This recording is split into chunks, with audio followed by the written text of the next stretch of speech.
Hello guys, మా చెల్లినైతే పెళ్ళికూతురుగా ready చేసేసాము. పెళ్ళికూతురిని తీసుకెళ్ళటానికి పెళ్ళికొడుకు వాళ్ళ అక్క బావమరిది వచ్చి తీసుకొని వెళ్తున్నారు. మ్యారేజ్ అయితే కళ్యాణ మండపంలో అవుతుంది. ముందుగా అబ్బాయి వాళ్ళ ఇంటికి అయితే అమ్మాయిని తీసుకెళ్లి అక్కడ కొద్దిసేపు కూర్చోబెట్టి అక్కడ నుంచి కళ్యాణ మండపంకి అయితే వెళ్తారు. అలానే మా చెల్లిని అయితే అబ్బాయి వాళ్ళ ఇంటి దగ్గరికి అయితే తీసుకొచ్చారు. మా సైడ్ అయితే పట్టిడి మంచం వేసి దాని మీద ఒక పంచి కప్పేసి అమ్మాయిని అబ్బాయిని ఫస్ట్ గా కూర్చోబెడతారనమాట కలిపి.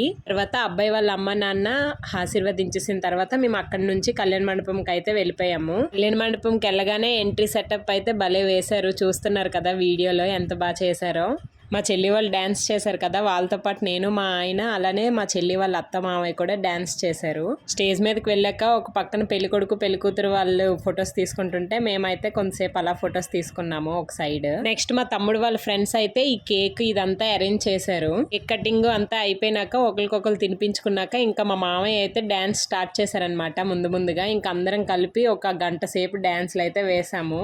మా సైడ్ అయితే ఇది ఫస్ట్ టైం అండి, నాకు తెలిసి చేస్తుంటారు కానీ మాలో అయితే ఎవరు అంతగా చేయరనమాట. చెల్లి పెళ్లిలో అయితే ఫుల్ గా ఎంజాయ్ చేసాం అందరం కూడా. డాన్స్ లో అన్ని అయిపోయినాక ఇంకా పెళ్లి ముహూర్తానికి అయితే రెడీ అయిపోయారు. 12:53 నిమిషాలకి జీలకర్ర బెల్లం పెట్టేసి వెంటనే తాళైతే కట్టేశారు. ఇంతేనండి, మా చెల్లి పెళ్లి అయితే అయిపోయింది. ఇంతేనండి వీడియో. Thank you, bye bye.